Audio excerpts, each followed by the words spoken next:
everybody, it's Gypsy and welcome to On the Edge of Appalachia. Today we're going to make a recipe that I've been wanting to get to for at least a year, but I have not. So I'm really excited about this one because I love old, like really old things, like we're talking 1700s, I'll even go back to 1600s.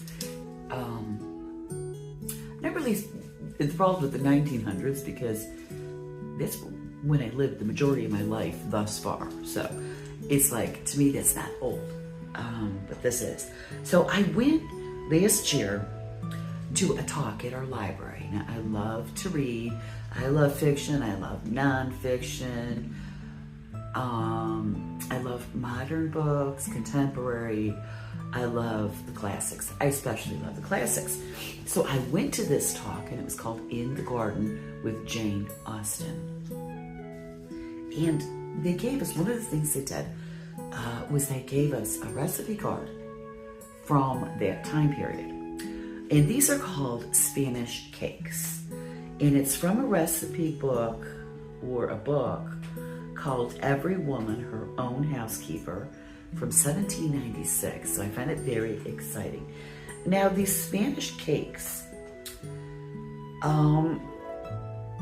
they are in a group of sweets called root cakes, R-O-U-T. There's no E on the end.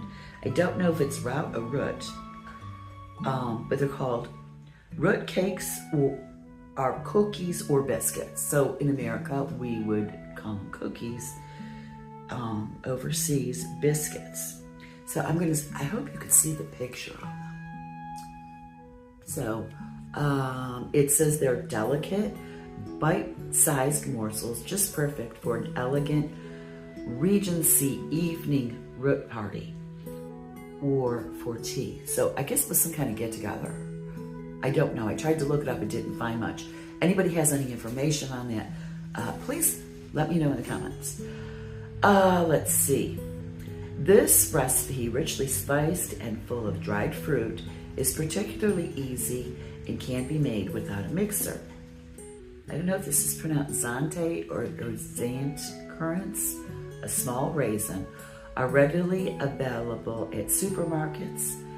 Raisins or other dried sweetened fruit, such as cranberries or blueberries, make good substitutes. Okay, so I will be using raisins. I'm really excited to make this recipe, see how it turns out. Now the ingredients, they have measured out in imperial and I guess metric, yeah. But it's like, I guess back then, when you had a recipe, it was more like 1 pound of butter, half pound, whatever. So in parentheses, she has both imperial and metric. So I'm gonna like put this, I think in the video somewhere, a picture of this. I might write it out in the description. We'll see. Anyways, so here's the thing, believe it or not, that I'm confused about. Now it says to drop, oh, okay, I didn't see the greased. Because when I use parchment paper for baking, I have greased it before, but it says, all I saw was floured parchment paper, and I said, what? I've never heard that before. But it says greased or floured. So, I think, okay, I'm gonna get ready. I have to put my hair back and get the stuff out. And we're gonna go ahead with this recipe. See what it turns out like. It looks like it's my kind of cookie because I like more like I'm more of a shortbread person when it comes to cookies, but there's no frosting, nothing fancy on there. It looks like this would be perfect with a cup of tea, which is what I always love. So hang tight, we're gonna make these cookies. Okay, so I've got my hair tied back, got my ingredients out, and we're ready to get started with these cookies from 1796. I think that's so cool. So it looks like this recipe makes a lot of cookies. So I'm cutting mine in half. I don't need that many cookies. Oh, I mentioned in the last clip that I like shortbreads. You know, I like cookies that aren't real sweet. Like when I have tea, I prefer a less sweet cookie. Also, the consistency of shortbreads are different than like regular cookies. I don't know how to explain it. Now, what I noticed very interesting about this recipe, the only liquid in here are eggs. So I'm thinking I'm going to like these because that kind of reminds me of a shortbread. So anyways, let's get started. I already have my flour and sugar in here. Oops, I don't think I got all my spices out. I thought I did that. Now, what I like about this recipe is it has all my favorite spices in it.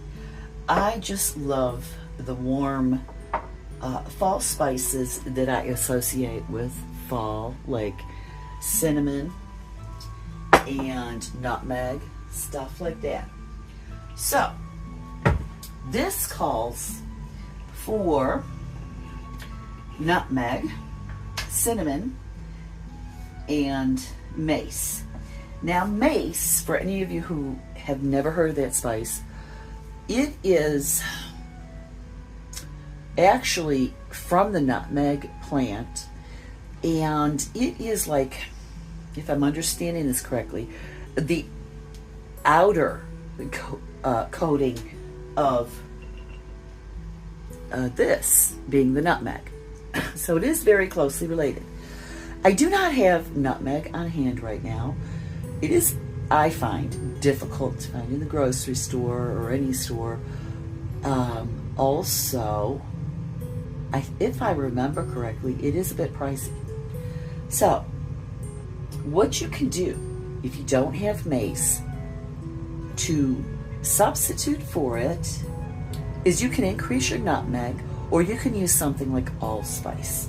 So I think I have allspice here. I think I'm going to use that. Okay, so the first spice it calls for is ground nutmeg. So I'm going to grate mine in here. Now, for a full recipe, it calls for half of a whole nutmeg. So I found I had a quarter piece left.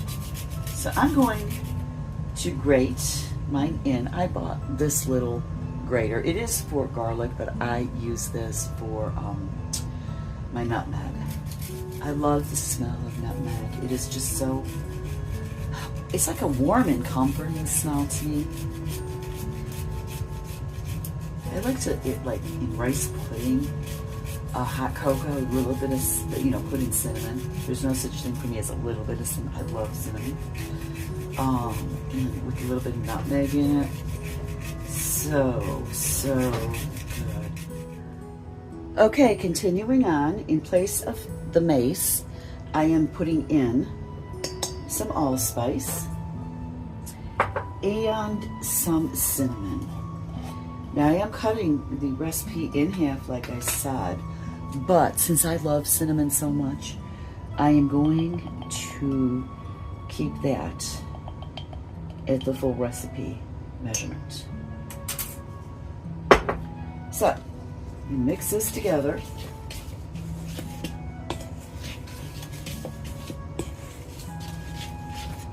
Oh my Lord, this smells so good. I love the combination of these spices. My grandma, she used to make this spice cake the whole family loved. You do it in a bundt pan and had raisins in it and these spices. Oh my God, it's so good. I keep losing the recipe. Last time I made it, my aunt sent me the recipe. Of course, I was stupid enough to ask her for it during haying season, which is a very busy season. But she sent it to me afterwards. I think something was missing from the recipe because it didn't come out wrong. I mean, it didn't come out right. And I think my cousin made it too, and it didn't come out right. But I think I found her exact recipe someplace, so I'm going to experiment with that and see if I can get it to come out like my grandma's. It was everybody's favorite cake. So good. It was not like a really sweet, which is how I am.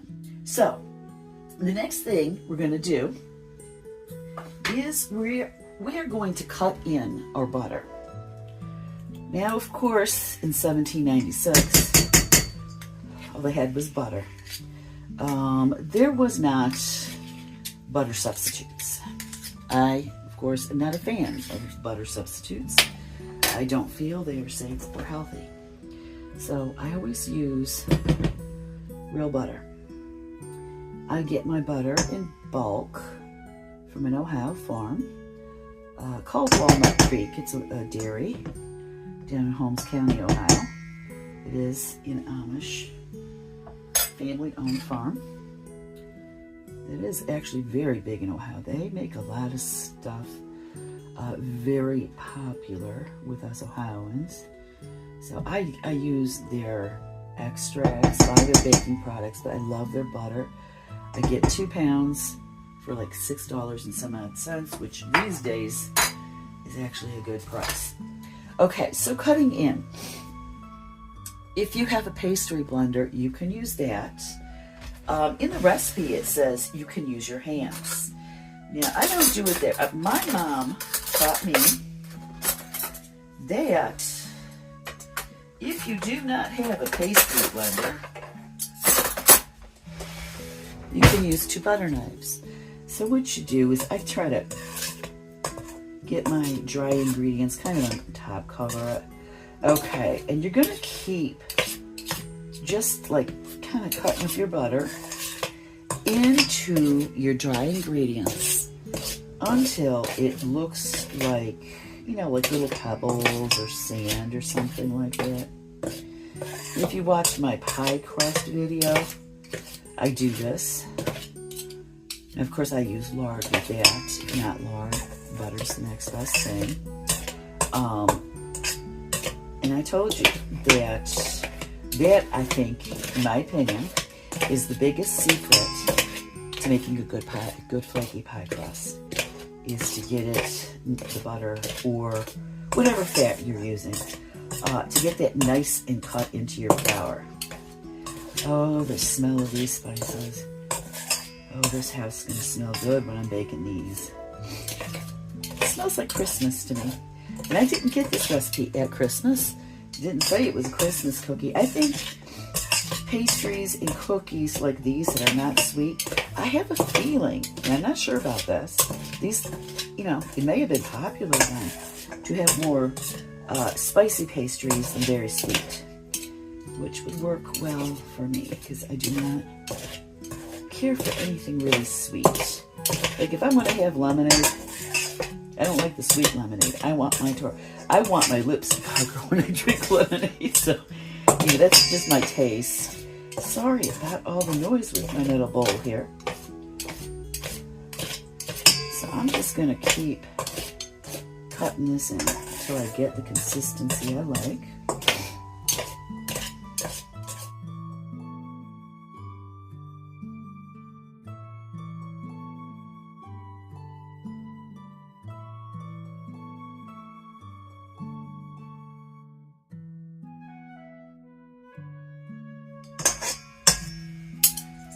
Okay, I think this is good enough for a cookie.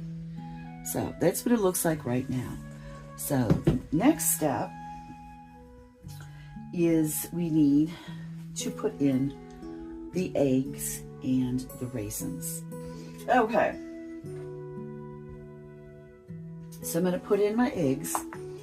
I did beat them up a little bit. They'll beat them. It sounds like beating somebody up. Okay, so we're gonna mix in our eggs. And after that, we will fold in our dry fruit, whether you want currants, raisins, dried blueberries, dried cranberries. It says you can use any of those.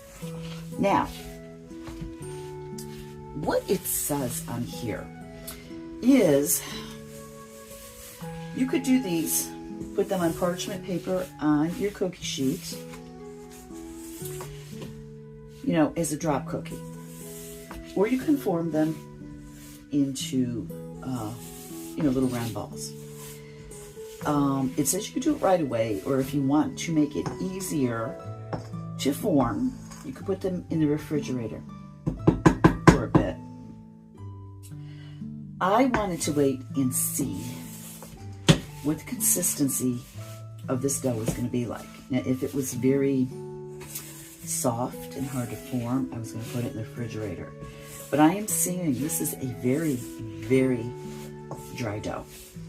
Okay, so I am not going to be refrigerating it. In fact, this is like, wow, extremely dry. So I'm going to preheat my oven now. It says preheat your oven to 350 degrees Fahrenheit. I'm going to do that right now. In parentheses, after 350 degrees Fahrenheit, it says 180 degrees Celsius. And then after that, it says gas mark 4, which I have never heard of such a thing. So for those of you who have some type of oven or whatever that uses that, gas mark 4.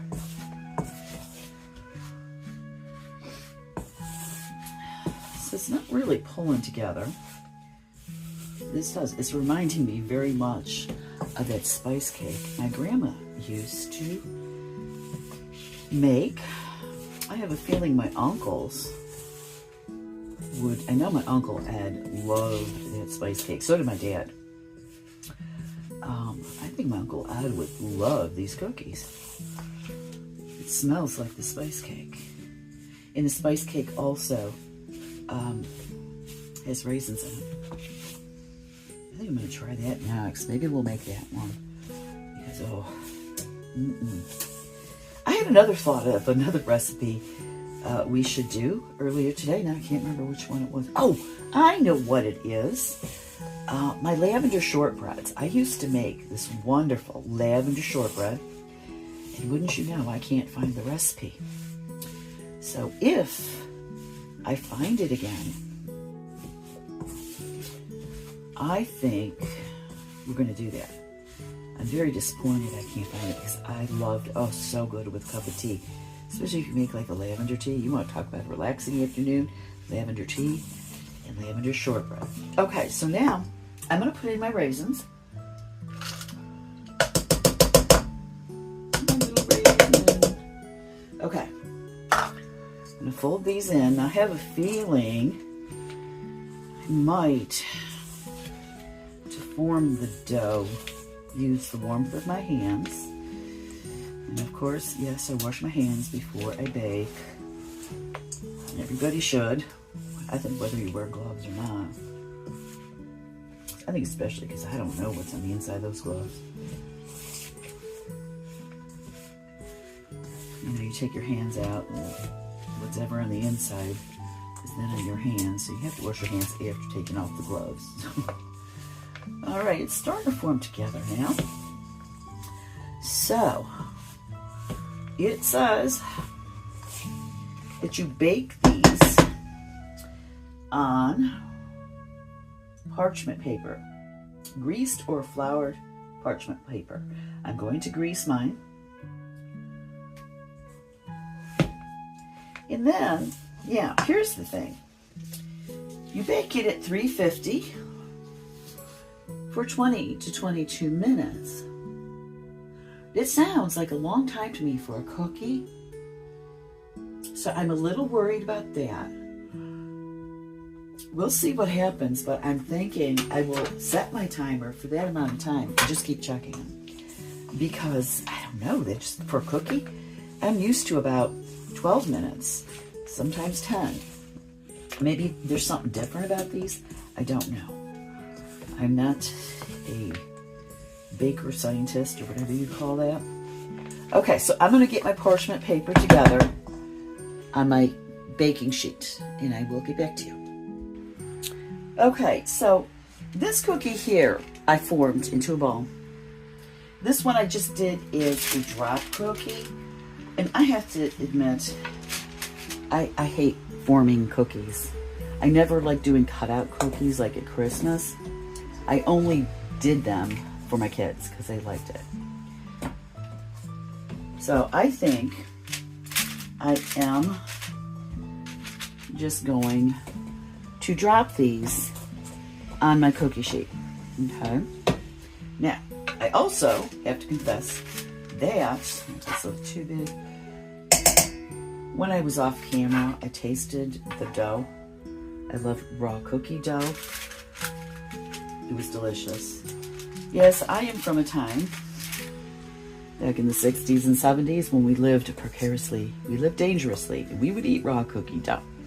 I even went so far as my Italian grandpa used to make homemade Italian sausage. And while he was putting through, after he did the meat grinder thing and put in the herbs and spices and stuff, he would put it through this hand thing and put the casing on the other end, and the sausage would come through. So the ground sausage was in a bowl, raw, on the table at one end of his little machine. And I would be picking out the pork, the sausage, and eating it raw. I never got sick once. Not once. Boy, is it good. So yeah, I don't think anything of it. I've never gotten sick in my 60 years. Don't plan on it, not from this. I don't really plan on it for anything. Things go my way, I would be healthy my entire life until the moment I dropped. I want to live until I die.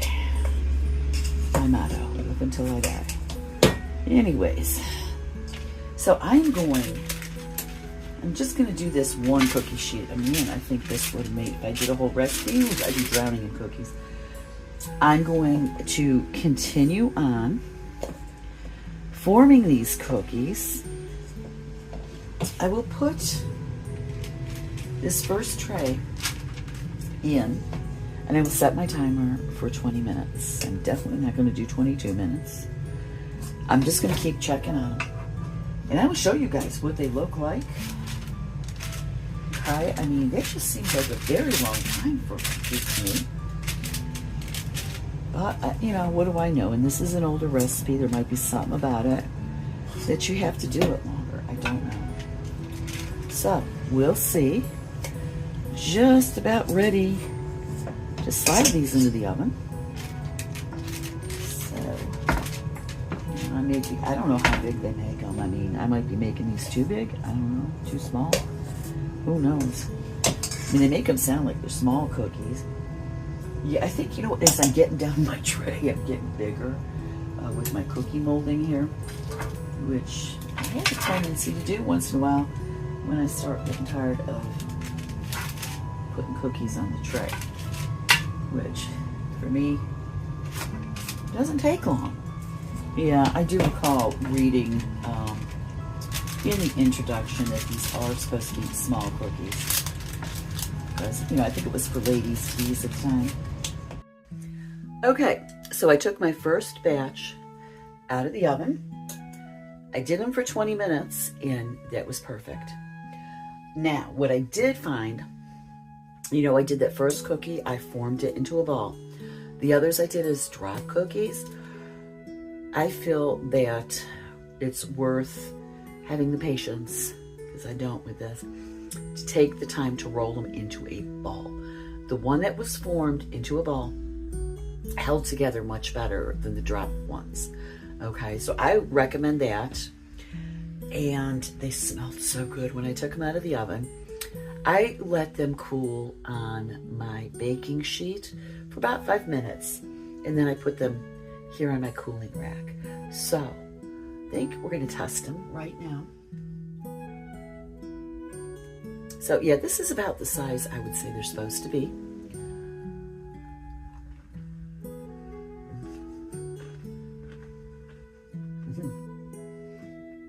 Definitely my type of cookie. I see why they made these for tea time. With tea, the best pastries to have are ones that are not sugary sweet, not really sweet. There's just something about having your tea with a less sweet pastry. I don't know. It's so much better. Anyways, I don't know that these are for everybody. I think these are delicious. I love them. Trying to describe the texture, I would say the texture is more of like a biscuit, an American biscuit, a USA biscuit. Something that's not savory. The texture is very,